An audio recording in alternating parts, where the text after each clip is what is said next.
ನಮ್ಮ Janavani Kannada YouTube news ಚಾನಲ್ಗೆ ಸ್ವಾಗತ.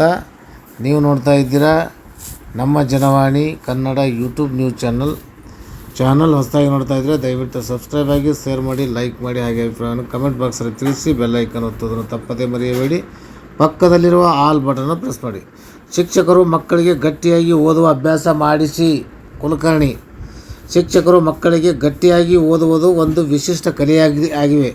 ಆ ಓದು ಪ್ರಪಂಚದಲ್ಲಿ ಮಗುವಿನ ಜಾಣತನ ಪ್ರದರ್ಶಿಸಲು ಸಹಾಯವಾಗಿದೆ.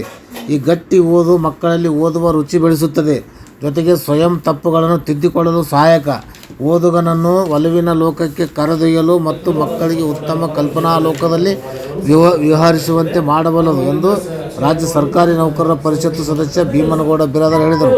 ತಾಲೂಕಿನ ಚಿಕ್ಕಸಿಂದಗಿ ಗ್ರಾಮದ ಕಾಯಕ ಶಿಕ್ಷಣ ಸಂಸ್ಥೆ ಡಾಕ್ಟರ್ ಕೆ.ಎಸ್. ಮಠ್ ಹಿರಿಯ ಪ್ರಾಥಮಿಕ ಶಾಲೆಯ ಆವರಣದಲ್ಲಿ ಕನ್ನೊಳ್ಳಿ, ಗುಬ್ಬೇವಾಡಿ ಮತ್ತು ಸುಂಕಾನ್ ಕ್ಲಸ್ಟರ್ ಮಟ್ಟದ FLN ಕಲಿಕಾ ಹಬ್ಬದ ಪೂರ್ವಭಾವಿ ಸಭೆಯಲ್ಲಿ ಅವರು ಶಿಕ್ಷಕರಿಗೆ ಮಕ್ಕಳಿಗೆ ಗಟ್ಟಿ ಓದು, ಕಥೆ ಹೇಳುವುದು, ಕೈಬರಹ, ಸಂತೋಷದಾಯಕ ಗಣಿತ, ರಸಪ್ರಶ್ನೆ ಪರೀಕ್ಷೆ, ಶಿಕ್ಷಣ ಇಲಾಖೆ ನೀಡುವ ಮಾರ್ಗದರ್ಶನದಲ್ಲಿ ಮಕ್ಕಳಿಗೆ ಉತ್ತಮ ಕಲಿಕೆ ನೀಡಬೇಕು ಎಂದರು.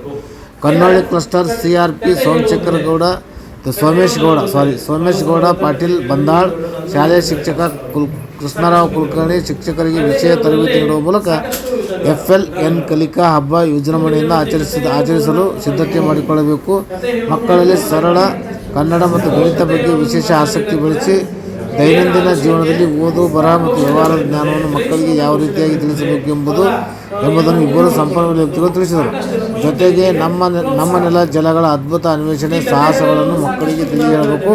ವಿಜ್ಞಾನಿಗಳು ಪ್ರಕೃತಿಯಲ್ಲಿ ಅಡಗಿರುವ ವೈಜ್ಞಾನಿಕ ಸತ್ಯಗಳನ್ನು ತಿಳಿಸಿರುವ ಪ್ರಕಾರ ಹಾಗೂ ಚರಿತ್ರಕಾರರ ಮಹನೀಯರ ಬದುಕಿನ ದರ್ಶನ ಇತಿಹಾಸಕಾರರಾಗಿ ಹೋದ ಘಟನೆಗಳನ್ನು ಪುನಃ ಕಣ್ಣಿಗೆ ಕಟ್ಟುವಂತೆ ಬಣ್ಣಿಸುವಂಥ ಮುಂದಾಗಬಹುದಾದ ಘಟನೆಗಳ ಇಣುಕು ನೋಟವನ್ನು ಮಕ್ಕಳಿಗೆ ದಾರ್ಶನಿಕರು ಬದುಕಿನ ಅರ್ಥಪೂರ್ಣತೆಯ ಪ್ರಜ್ಞೆ ತಂದುಕೊಡಲು ಶಿಕ್ಷಕರು ಶಾಲಾ ದಿನಗಳಲ್ಲಿ ಅತ್ಯಂತ ಹೆಚ್ಚು ಪುಸ್ತಕಗಳಲ್ಲಿ ಬರುವ ಅಕ್ಷರಗಳು ಗಟ್ಟಿಯಾಗಿ ಓದುವುದು ರೂಢಿಸಬೇಕು ಎಂದರು.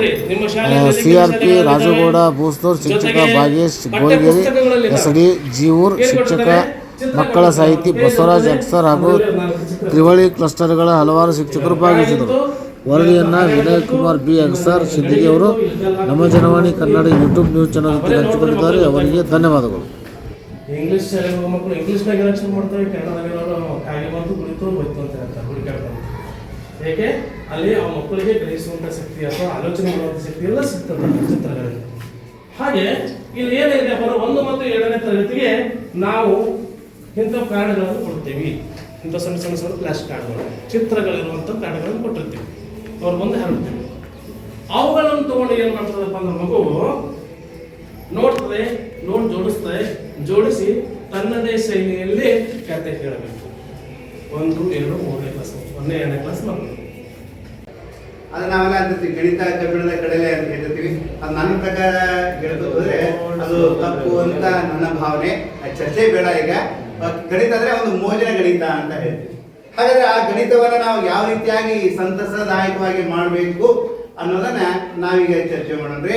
ಇಲ್ಲಿ ವಿಶೇಷವಾಗಿ ಒಂದು ಕಲಿಕಾ ಫಲಗಳನ್ನ ನೋಡಿದಾಗ ವಸ್ತುಗಳನ್ನ ಗುಂಪುಗಳನ್ನಾಗಿ ಮಾಡೋದು, ಹೆಚ್ಚು ಕಡಿಮೆ ಸಮ ಇವುಗಳನ್ನ ಅರ್ಥ ಮಾಡ್ಕೊಳ್ಳೋದು. ಆಮೇಲೆ ನೆಕ್ಸ್ಟ್ ವಸ್ತುಗಳನ್ನ ಎಣಿಸಿ ಗುಂಪಿನಿಂದ ಹೊರತೆಗಿತಕ್ಕಂಥದ್ದು, ಗುಂಪಿನಿಂದ ವಸ್ತುಗಳನ್ನ ಎಣಿಸ್ತಕ್ಕಂಥದ್ದು, ಸಂಖ್ಯೆ ಹೆಸರು, ಪರಿಮಾಣ, ಸಂಖ್ಯೆ ಚಿಹ್ನೆಗಳನ್ನ ಅರ್ಥ ಮಾಡಿಕೊಂಡು ಸಂಖ್ಯೆಗಳನ್ನ ಬರೆಯಲು ಕಲಿಯೋದು, ಸ್ಥಾನ ಬೆಲೆಯ ಪರಿಕಲ್ಪನೆಗಳನ್ನು ಬಳಕೆ ಮಾಡಿಕೊಂಡು ಕನಿಷ್ಠ ಸಂಖ್ಯೆ, ಗರಿಷ್ಠ ಸಂಖ್ಯೆ, 3 ಅಂಕಿ 4 ಅಂಕಿಗೆ ಸಂಖ್ಯೆಗಳನ್ನ ಬರಿಬೇಕು ಅನ್ನೋದು ಇಷ್ಟು ಕಲಿಕಾಫಲಗಳನ್ನ ಇಟ್ಕೊಂಡಿದ್ದಾರೆ.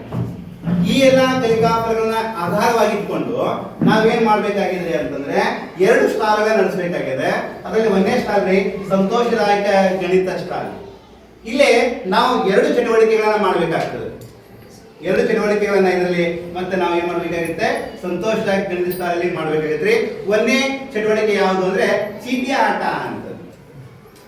ಮೇ ಬಿ ಎಲ್ಲರಿಗೂ ನಾವು ಚಿಕ್ಕವರಿದ್ದಾಗ ಆಟ ಆಡ್ತೀವಿ ನೋಡ್ರಿ, ರಾಜ ರಾಣಿ ಕಳ್ಳ ಪೊಲೀಸ್ ಅಂತ.